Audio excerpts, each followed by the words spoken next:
बिस्मिल्लाहिर्रहमानिर्रहीम। अस्सलाम वालेकुम व्यूअर्स, क्या हाल चाल हैं, कैसे हैं? बहुत शुक्रिया आपका मेरी वीडियोस को वॉच करने का, उसको सब्सक्राइब करने का और लाइक करने का, कमेंट्स करने का। I am so thankful to you people. तो आज का हमारा जो टॉपिक है वो बहुत ही अहम टॉपिक है, और दुनिया में ये जो बीमारी है जो हम डिस्कस करने जा रहे हैं ये बहुत तेज़ी से फैल रही है, और इसने बहुत से मसाइल पैदा कर दिए हैं, जिसमें सेहत के मसाइल के साथ साथ आपके इसमें सोशल प्रॉब्लम्स भी आ जाते हैं, फाइनेंशियल प्रॉब्लम्स भी आ जाते हैं। तो इसलिए इस वीडियो को बहुत ही गौर से सुनिए, इसको बिल्कुल मिस ना कीजिए, इसको देखिए और इसको समझने की कोशिश कीजिए। Thank you. तो आज का हमारा टॉपिक है डायबिटीज़ मेलाइटस, ज़ियाबैतस, या उर्फ़ आम में जिसको हम शुगर की बीमारी कहते हैं, जिसमें हमारे ब्लड में ग्लूकोज का लेवल नॉर्मल लेवल से हाई हो जाता है या बाज़ कम भी हो सकता है। तो आज हम शुगर की बीमारी को डिस्कस करते हैं कि इस बीमारी के क्या इलामात हैं, इसके क्या वजूहात हैं, और इसका होम्योपैथिक इलाज क्या है। इसके अलावा कुछ ऐसे जो तरीक़ाकार हैं, लाइफस्टाइल में जो तब्दीलियां हैं, ताकि इस बीमारी पर हम काबू पा सकें या इससे हम मुकम्मल तौर पर छुटकारा हासिल कर सकें या कम से कम इसको मैनेज कर सकें। तो इस मकसद के लिए ये वीडियो बनाई गई है। तो इंसानी जिस्म में अगर हम ब्लड शुगर को टेस्ट करें फास्टिंग कंडीशन में, यानी कि एक बंदे ने पिछले 10 घंटों से कुछ नहीं खाया, 10 घंटे पहले उसने खाया था, तो अगर उसका ग्लूकोज लेवल चेक किया जाए तो आम तौर पर वो 70 मिलीग्राम पर डेसीलीटर से लेकर 100 मिलीग्राम पर डेसीलीटर तक होता है, जो कि एक नॉर्मल लेवल है। इसके अलावा अगर वो शख्स जिसने खाना खाया हुआ है उसके बाद 2 घंटे के बाद हम उसकी शुगर चेक करते हैं, तो वो भी 70 मिलीग्राम पर डेसीलीटर से लेकर 125 मिलीग्राम पर डेसीलीटर तक हो सकती है। अगर ये मिकदार खून में पाई जाती है ग्लूकोज की, तो वो एक नॉर्मल मरीज़ है। अगर खून के अंदर ग्लूकोज की मिकदार, शुगर का लेवल इस मुकर्रा हद से बहुत ज़्यादा है, तो हम कह सकते हैं कि वो हो सकता है शुगर का मरीज़ हो या डायबिटिक पेशेंट हो सकता है। अगर ऐसी कंडीशन हो तो उसको यकीनी तौर पर अपने मॉलिज के साथ रब्ता करना चाहिए। अगर आपके जिस्म में कुछ मखसूस इलामात पाई जाती हैं, मसलन बार बार भूख का लगना, पेशाब का बार बार आना, कमज़ोरी महसूस होना, बार बार प्यास लगना, मीठा खाने की बहुत ज़्यादा ख्वाहिश होना, खाना खाने के बावजूद आपको ऐसे लगे जैसे अभी भूख लगी हुई है। इसके अलावा जिस्म पर मुख्तलिफ़ हिस्सों पर सुइयां चुभने का एहसास होना, और जिस्म पर ऐसा महसूस होना जैसे चींटियां चल रही हैं, या हाथ पाँव का जलना, जिस्म में बहुत ज़्यादा कमज़ोरी महसूस होना, तो आपको अपने मालिक से रब्ता करना चाहिए, अपने डॉक्टर से कांटेक्ट करना चाहिए, और हो सकता है आपका डॉक्टर आपका ग्लूकोज लेवल टेस्ट करवाए, जिसमें आजकल एक टेस्ट बहुत ही पॉपुलर है, उसको HbA1c कहा जाता है। इसमें आपके 3 महीने का जो ग्लूकोज लेवल है वो इसमें ज़ाहिर हो जाता है। तो अगर खुदा न खास्ता आपको शुगर हो चुकी है तो इसमें परेशान होने वाली कोई बात नहीं, क्योंकि बेसिकली ये बीमारी जो टाइप 2 डायबिटीज़ है जिसको हम डिस्कस कर रहे हैं, इसकी आम तौर पर जो वजह है वो वज़न का ज़्यादा हो जाना है, मोटापा हो जाना, कार्बोहाइड्रेट फूड का इंटेक बहुत ज़्यादा होना, चावल, चीनी, रोटी, ये चीज़ें ज़्यादा खाना, जंक फूड ज़्यादा खाना, वर्जिश का बिल्कुल ना करना और पानी की जगह मुख्तलिफ मीठे मशरूबात का इस्तेमाल करना,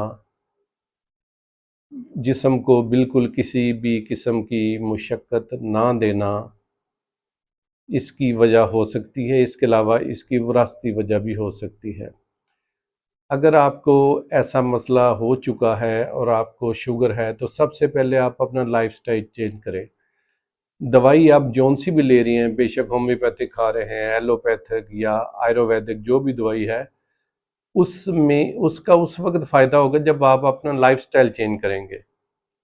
लाइफस्टाइल में तब्दीली के लिए आपको अपना सेडेंटरी लाइफस्टाइल चेंज करना पड़ेगा। आपको अपने आप को बहुत ज़्यादा एक्टिव करना पड़ेगा।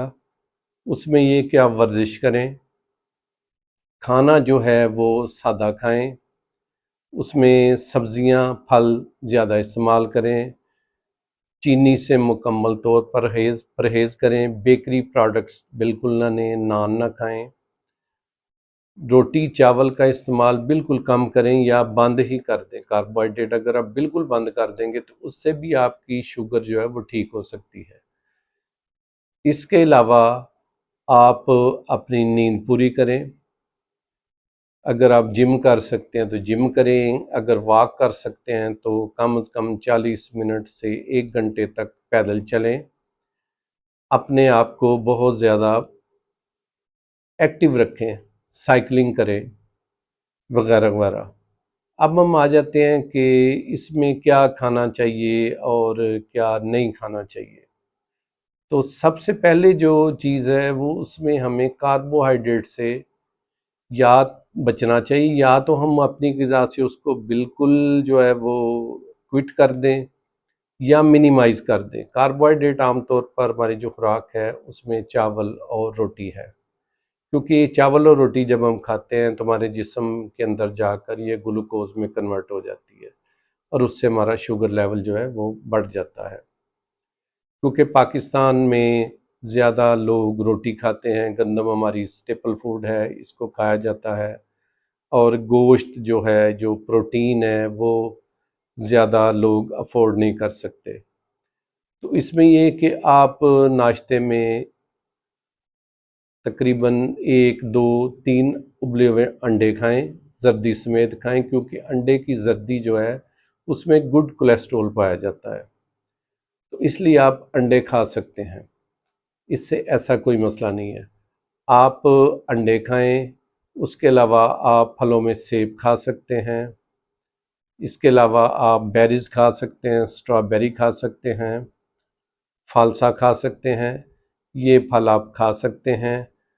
और जो चीज़ें आप नहीं खा सकते उस उन फलों में केला है, केले में बहुत ज़्यादा शुगर की मकदार होती है, केला आप ना खाएं। इसके अलावा आप दालें भी खा सकते हैं, उनमें भी प्रोटीन होती है।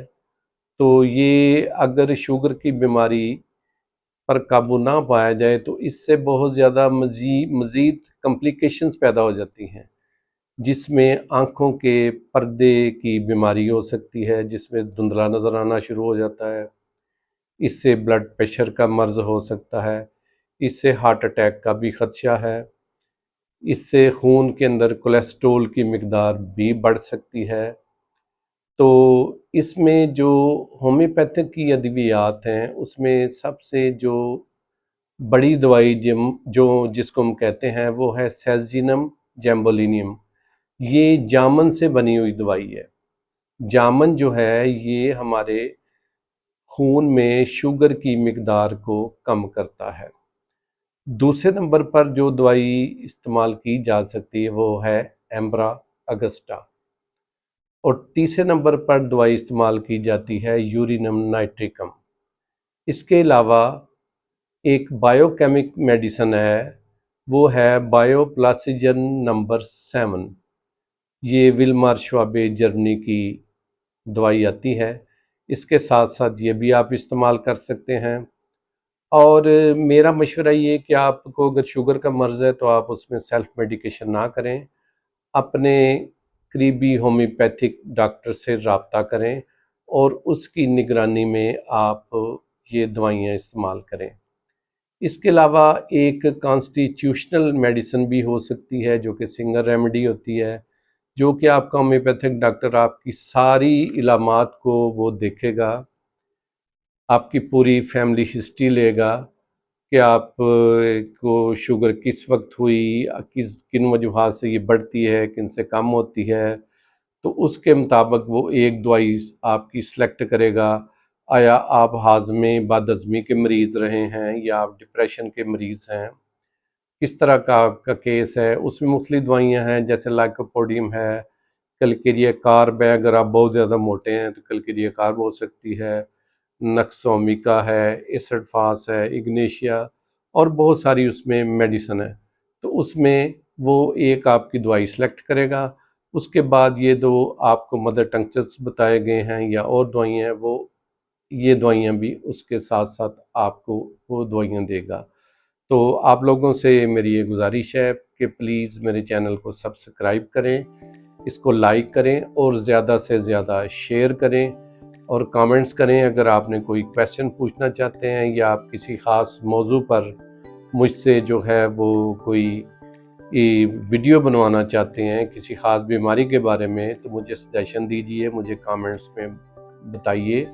और अगर आप मुझसे रब्ता करना चाहते हैं तो मेरा व्हाट्सएप नंबर है 032801010116। बहुत शुक्रिया। अल्लाह हाफिज़।